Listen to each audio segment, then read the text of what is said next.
আসসালামু আলাইকুম ভিউয়ার্স, আমার কিচেনে আপনাদের সবাইকে স্বাগতম। কেমন আছেন সবাই? আশা করছি ভীষণ ভালো আছেন। আল্লাহর অশেষ রহমতে আমিও অনেক ভালো আছি। আজকে আমি আপনাদের সঙ্গে খুবই মজাদার একটি কচুর রেসিপি শেয়ার করব। এই কচুটা গ্রামে অনেক বেশি হয়ে থাকে। আমার কাছে তো এই কচুটা ভীষণ ভালো লাগে। আর এইভাবে রান্না করলে কি বলবো, এত মজা হয়, একবার ট্রাই না করলে বুঝতেই পারবেন না এটা কি পরিমাণ মজা হয়। তো চলুন কথা না বাড়িয়ে রেসিপিটি শুরু করা যাক। আমি প্রথমে কচুগুলো ভালোভাবে কেটে ধুয়ে নিয়েছি, তারপর এগুলো সিদ্ধ করে নেব। তার জন্য চুলায় একটি প্যান বসিয়ে দিয়েছি। এখন কেটে রাখা কচুগুলো দিয়ে দিব। পেঁয়াজ কুচি দিয়ে দিব, রসুন কুচি দিয়ে দিব, পরিমাণ মতো লবণ দিয়ে দিব ও পরিমাণ মতো পানি দিয়ে দিব। তারপর ঢাকনা দিয়ে ঢেকে কচুগুলো ভালোভাবে সিদ্ধ করে নিব।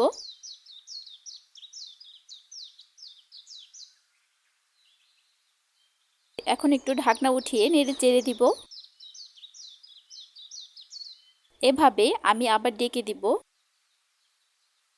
তারপর আবার ঢাকনা উঠিয়ে একটু নেড়ে চেড়ে দিব। এই পর্যায়ে আর ঢাকনা দিয়ে ঢাকবো না, এভাবে স্প্যাচুলা দিয়ে নেড়ে চেড়ে আমি কচুর পানিটা হালকা শুকিয়ে নিব। দেখতেই পাচ্ছেন পানি শুকানো হয়ে গিয়েছে। এখন অল্প পানি থাকা অবস্থায় আমি কচুগুলো নামিয়ে নিব। তারপর আরেকটা শুকনো পরিষ্কার প্যান নিয়ে নিব। প্যানের মধ্যে পরিমাণ মতো তেল দিয়ে দিব। তেলটা একটু গরম হলে 4-5টার মতো শুকনো মরিচ দিয়ে দিব। তারপর শুকনো মরিচগুলো ভালোভাবে ভেজে নিব।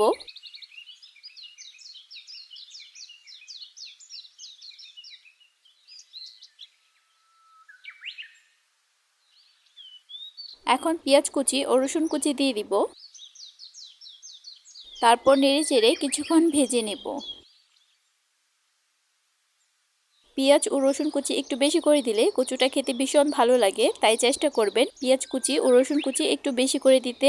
আপনারা চাইলে শুকনো মরিচের পরিবর্তে কাঁচা মরিচও ইউজ করতে পারেন, সেটা অপশনাল, আপনাদের কাছে যেটা ভালো লাগে সেটা ইউজ করবেন। তো দেখতেই পাচ্ছেন কথা বলতে বলতে পেঁয়াজ প্রায় ভাজা হয়ে গিয়েছে। আমি আর একটু ব্রাউন করে ভেজে নিব। একদম পারফেক্ট ভাবে ভাজা হয়ে গিয়েছে। এখন আমি সিদ্ধ করা কচুগুলো দিয়ে দিব। তারপর নেড়ে চেড়ে কিছুক্ষণ রান্না করে নিব। আমি ততক্ষণ পর্যন্ত রান্না করব যতক্ষণ পর্যন্ত কচুর পানিটা একদম শুকিয়ে না যাচ্ছে। একটু পর পর নেড়ে চেড়ে দিব। দেখতেই পাচ্ছেন প্রায় রান্না হয়ে গিয়েছে, পানিও একদম প্রায় শুকিয়ে এসেছে। এখন আমি সামান্য পরিমাণ লবণ দিয়ে দিব। লবণটা আপনারা বুঝে শুনে দিবেন, কারণ সিদ্ধ করার সময় আমি লবণ ব্যবহার করেছি, তাই লবণটা একটু বুঝে শুনেই দিতে হবে। তারপর আবার নেড়ে চেড়ে ভালোভাবে মিশিয়ে নিব।